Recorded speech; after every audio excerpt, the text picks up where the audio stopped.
Yo, Cult, what is up? Man, that was absolutely insane.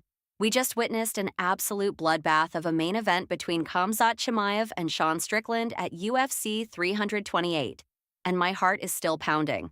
We also had an incredibly stacked card featuring heavyweights Alexander Volkov against Waldo Cortez Acosta, Sean Brady clashing with Joaquin Buckley, plus absolute bangers from Roman Kopylov, Tatsuro Taira, and the highly anticipated octagon return of Yaroslav Amosov. This is your favorite MMA breakdown. Grab your snacks, pour yourself a drink, get that sandwich out of the microwave, and let's get into it. This is Combat Cult MMA, never back down. Let's go. The prelim bangers and breakouts Baysungur Susurkaev versus Jordan Diaz. We opened up today's card with Khamzat's teammate Baysungur Susurkaev. Coming in at 2-0 in the UFC, this kid is a powerhouse. He's wildly aggressive, constantly marching forward like his paycheck strictly depends on his forward pressure. He loves taking risks, hunting for the spectacular finish, and fighting with a lot of flair, which sometimes results in him eating unnecessary shots.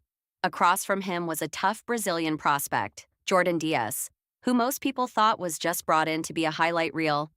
But guess what? This was no walk in the park. Susurkaev started swinging for the fences, putting everything into every single punch, looking for the early knockout. But Diaz proved he's got a chin made of granite. For every punch Susurkaev landed, Diaz fired back with 2, refusing to back down and actually outstriking the Russian on the feet. The fight turned into an absolute grind. By the third round, Susurkaev realized he needed a plan B, and it worked flawlessly. He secured a beautiful takedown, effortlessly transitioned to the back, and locked in a rear naked choke. Diaz refused to tap and went to sleep the hard way.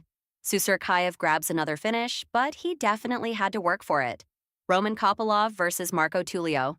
Next up was Roman Kopylov, a high-level kickboxer who really found his groove in the UFC a while back, but came into this one riding a 2-fight losing skid. He desperately needed a statement win. His opponent was the betting favorite, Marco Tulio, a massive, imposing terminator of a middleweight who loves to turn fights into ugly, grinding phone booth wars against the fence. Kopylov clearly did his homework. Instead of waiting to be backed up, Roman took the center and pushed the pace. He threw heavy combinations, totally unbothered by Tulio's feints and pressure. In the first round, they went toe-to-toe, trading heavy leather in a very even 5 minutes. But in the second, after Tulio opened up a cut on Roman, Kopylov retaliated with a piston-like straight punch that sat Tulio down for a knockdown. He dropped him again moments later but couldn't secure the finish before they tied up in the clinch. Round 3 opens, and boom, Roman lands a devastating 1-2 combination, dropping Tulio yet again. Tulio gets back to his feet only to get sent right back to the canvas.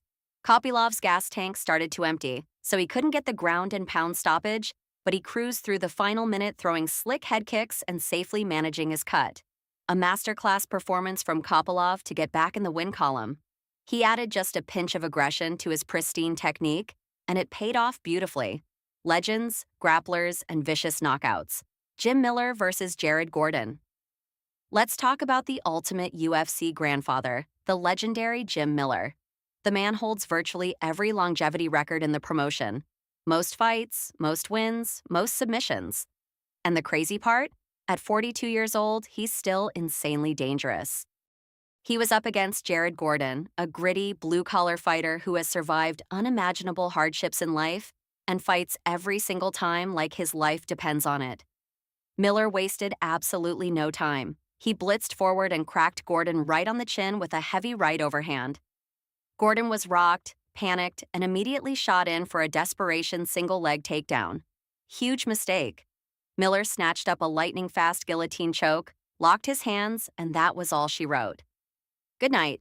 Miller secures another tap-out. The fact that a 42-year-old is still out here schooling the younger generation is nothing short of incredible. Grant Dawson versus Mateusz Rebecki. Then we had Grant Dawson, the human grappling anaconda of the lightweight division. This guy takes everyone down and rides them like a 30-year mortgage. However, his striking defense has always been his Achilles heel, famously getting flatlined by Bobby Green. He was facing the Polish berserker Mateusz Rebecki, a stocky, explosive powerhouse who throws punches so hard you can feel them through the screen. Dawson executed perfectly in the first round. He landed a knee, opened a cut, got the takedown, and took the back. He pounded away, but Rembeki miraculously scrambled out, clinched up, and stole the end of the round. In the second round, the fight stayed on the feet, and Dawson's striking frailties showed up again. Rembeki dropped him down to the canvas twice, making Dawson look totally out of his depth. I honestly thought Dawson was done. His striking was getting exposed, and his wrestling was failing. But in the third round, Dawson dug deep. He found a second wind, timed a perfect entry, dragged Rembeki back to the mat, and instantly took his back. His back mount control is absolutely terrifying. Late in the round, on his second attempt at the rear naked choke, he finally slipped it under the chin. Rembeki tapped. Dawson survives adversity and gets back to his winning ways. Joel Alvarez versus Yaroslav Amosov. This was a fascinating matchup. Joel Alvarez is a lethal, tall, and awkward finisher with razor-sharp elbows and knees, backed up by a highly dangerous submission game. He welcomed Yaroslav Amosov, the former undefeated Bellator champion who suffered a brutal KO loss before transitioning to the UFC. Amosov had an impressive UFC debut, choking out Neil Magny in the first round, and he kept that momentum going here. The first round was essentially a one-sided wrestling clinic. Amosov ragdolled Alvarez around the octagon at will. In the second round, Alvarez got a little too confident and decided he wanted to brawl in the pocket. Amosov immediately ducked under a strike, grabbed a body lock, elevated Alvarez into the stratosphere, and slammed him violently into the canvas. Before Alvarez even knew what time it was, Amosov locked up an incredibly tight arm triangle choke for the finish. I haven't seen dominance like that in a long time. Alvarez is no joke, but Amosov made it look easy. Who do you guys want to see him fight next? Gauthier versus Ozzy. A quick shout out to this matchup. The first round was highly technical and cautious. Gauthier was outlanding him, but Ozzy was moving well and showing different looks. It turned out Gauthier was just downloading data and conserving his gas tank. The second the next round started, Gauthier stepped into the pocket and landed a perfectly placed hook right behind the ear. Ozzy was out cold before he hit the canvas. Brutal highlight reel knockout. Main card mayhem: Bobby Green versus Jeremy Stephens. Opening up the main card, we had King Bobby Green facing the returning Jeremy Stephens. Bobby is still performing at a high level. He brings pure chaos to the cage, hands completely down, talking trash during the fight, using shoulder rolls but backing it all up with veteran savvy. On the flip side, I have no idea how Stephens got back into the UFC. He lost 5 in a row in the UFC, got cut, lost a couple of fights in the PFL, tried boxing and lost there, and somehow managed to get re-signed just to lose again. Back in the day, Lil Heathen had thermonuclear power in his hands. Just ask Josh Emmett or Rafael dos Anjos. But those days are clearly behind him. This fight wasn't remotely competitive. Green put on an absolute striking clinic, styling on Stephens, refusing to keep his hands up, and just teeing off with blistering combinations. He eventually dropped Stephens, followed him to the mat, rained down savage elbows, and locked in a submission right before the bell. Green gets his third straight win, and Jeremy Stephens officially announced his retirement. Sean Brady versus Joaquin Buckley. This was a classic clash of elite welterweight styles. You have Sean Brady, the grappling python known for his suffocating top pressure and relentless pace, against Joaquin Buckley, a ball of pure fast twitch muscle and knockout fury. Buckley had been looking like a legitimate title contender until Kamaru Usman halted his momentum with wrestling last summer. Brady wasted no time. He immediately closed the distance. Buckley stuffed the first 2 shots, but eventually Brady got his hands clasped and dragged him down. Brady spent the entire first round advancing position, raining down ground and pound from mount and hunting for a Kimura. The second round was a carbon copy. Brady shot instantly, got the takedown, and smothered him. Buckley managed to stand up for about 3 seconds before getting slammed right back down against the fence. Round 3, more of the same. Brady just mauled him. It honestly looked like Buckley stepped into the octagon completely paralyzed by the fear of being taken down again, entirely traumatized by the Usman fight.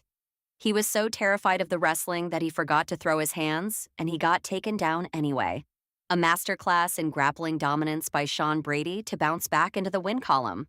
The co-main event heavyweight war: Alexander Volkov versus Waldo Cortez Acosta. One of the most intriguing fights on the card was the heavyweight clash between Alexander Volkov and Waldo Cortez Acosta. Volkov has evolved into the professor of the heavyweight division. He's massive, incredibly calm, and fights with surgical precision from the outside. Since moving his training camps to America, getting high-level sparring, and competing in grappling tournaments, his fight IQ is off the charts. He was on a 4-fight win streak before that highly controversial split decision loss to Cyril Gane, which we all know was a robbery. But he bounced back by beating Jailton Almeida. He was facing Waldo Cortez Acosta, who is basically a raging bull. He's shockingly fast for a heavyweight, hyper-aggressive, and throws absolute bombs. Waldo had picked up 8 wins in 3 years, knocking out guys like Derek Lewis and only ever losing to Sergey Pavlovich. The stakes were huge. Volkov wanted to solidify his #1 contender spot, while Waldo was trying to steal Volkov's top-tier ranking. Volkov executed a brilliant game plan early, chopping down Waldo's lead leg with brutal low kicks to kill his explosive movement. But Waldo is incredibly tough. He bit down on his mouthpiece and blitzed forward with terrifying flurries. Volkov was very hesitant to trade hands in the pocket, but the leg kicks kept accumulating, and Waldo just ate them like Tic Tacs. In the second round, the intensity skyrocketed. Waldo started swinging for the bleachers, forcing Volkov to bite down and return fire. Volkov actually mixed in some wrestling attempts, but the highlight of the round was when Volkov landed a stinging head kick followed by a crisp 1-2. Waldo has an absolute iron chin, though. Later in the round, Volkov fired a lightning-fast jab on the exit that visibly rocked Cortez Acosta. Volkov swarmed with a right hand, but stayed disciplined and didn't overcommit. The third round was an absolute dogfight. Volkov's nose was busted wide open and bleeding heavily. Waldo stalked him relentlessly, unloading heavy artillery. Volkov used his teep kicks to keep distance, but it was a grueling final 5 minutes. Waldo actually outlanded Volkov by a couple of significant strikes in this round, forcing Volkov to fight off his back foot to survive the final bell. It went to the judges, and I thought it was incredibly close. Volkov hasn't taken this much visible damage in a long time. However, the judges gave the unanimous nod to Alexander Volkov, with one judge surprisingly scoring it 30-27. The title fights in the main event flyweight championship, Joshua Van versus Tatsuro Taira. This was historic, the very first UFC title fight featuring 2 athletes born in the 2000s. Joshua Van, who captured the belt after Alexandre Pantoja was sidelined with injuries, is a devastating pocket boxer. The challenger, Tatsuro Taira, is a well-rounded prodigy, but an absolute wizard on the mat. The fight started with Van landing sharp combinations, but Taira immediately timed a level change, put Van on his back, and dominated the grappling exchanges for the rest of the first round. Round 2 was playing out identically, Taira exploiting the grappling advantage, until Van scrambled up in the final moments and unleashed his trademark right-hand flush on the chin. Taira crashed to the canvas in a massive knockdown, barely surviving the final seconds of the round. In round 3, Van turned up the heat and battered Taira from pillar to post. The damage was horrific. Taira was so exhausted and beaten up he literally dropped to one knee on his own. But then, Van got greedy. He went for a guillotine choke, burned his arms out, lost the position, and let Taira survive to steal the end of the round. A zombified Taira somehow found his second wind in the fourth, got the fight back to the mat, but lost position hunting for a triangle choke. Finally, in the 5th round, Van went back to the basics. He attacked the body viciously, pulling Taira's guard down before going upstairs. A battered, broken Taira collapsed from the accumulated damage, and the referee waved it off. What an absolute classic! Everyone thought the lighter weight classes were boring, but these guys delivered a Fight of the Year contender. Joshua Van secures his first title defense. Main event, Khamzat Chimaev versus Strickland. And finally, the fight you've all been waiting for, the undisputed middleweight king, Khamzat Chimaev, taking on the ultimate wildcard, Strickland. The build-up was legendary. Strickland crossed every line imaginable on the mic, and Khamzat shockingly matched his freak energy at the press conference. Chimaev had previously ripped the belt away from Dricus du Plessis and was begging the UFC to let him move up to 205 pounds for double champ status. But the brass forced him to defend. He had a brutal weight cut leading up to this, looking drained on the scales, though he seemed fully rehydrated by fight night. Strickland, meanwhile, refused to be a gatekeeper. He had previously styled on Israel Adesanya, beat Paulo Costa, and finished Anthony Hernandez. Nobody gave him a chance here. He was a massive plus 700 betting underdog. Right out of the gate, Chimaev sprinted across the cage, fired 2 kicks, and seamlessly secured a takedown. He rode Strickland for the entire round. However, Strickland played incredible defensive grappling. He tied up Khamzat's wrists, framed perfectly, and absorbed absolutely zero damage. Round 2 changed everything. They started trading on the feet, and Strickland was touching Khamzat up with the jab. Chimaev shot for a blast double, but Strickland sprawled beautifully, reversed the position, and actually started landing ground and pound on Khamzat. He let Chimaev up, pieced him up on the feet again, stuffed another takedown, and ended up on top again. Chimaev's cardio looked completely compromised. I was in absolute shock. Round 3 was contested entirely on the feet. It was a razor-close chess match. Chimaev marched forward and managed to bust Strickland's nose open, but Sean's Philly shell defense was brilliant, and he constantly snapped Khamzat's head back with counter jabs. Round 4 was an absolute bloodbath. Both men were wearing heavy facial damage. Chimaev threw a terrifying overhand right, trying to separate Sean from his consciousness, but Strickland ate it like a tic-tac and fired right back. The striking stats were dead even. Chimaev managed to steal the optic of the round with a late, grinding takedown. It all came down to the 5th round. Chimaev was breathing incredibly heavily, digging deep on pure heart. Strickland fought off his back foot, looking slightly awkward dealing with Khamzat's sheer aura and pressure, but his takedown defense held up brilliantly. The final 10 seconds were pure cinematic chaos. Both men, covered in blood, standing in the center of the octagon, throwing absolute bombs until the final horn. When the dust settled, the stats showed Strickland outlanded the champion, but Khamzat had the takedowns and the control time. Amazingly, the two embraced after the fight, putting all the trash talk aside. Then came the scorecards. Bruce Buffer, the judges score the contest. For the winner by split decision, Sean Strickland. Absolute pandemonium, the biggest upset of the year. Sean Strickland shocks the world again and hands Khamzat Chimaev the very first loss of his professional career. I honestly need a few days to process what just happened. What a night of fights. Did you guys see that split decision coming, or did you think Khamzat did enough to retain the belt? Drop your thoughts in the comments below. Make sure to hit that like button to support these instant breakdowns, and subscribe to the channel so you never miss a review. Remember, the cult must grow. This was Combat Cult MMA, and I'll see you in the next one.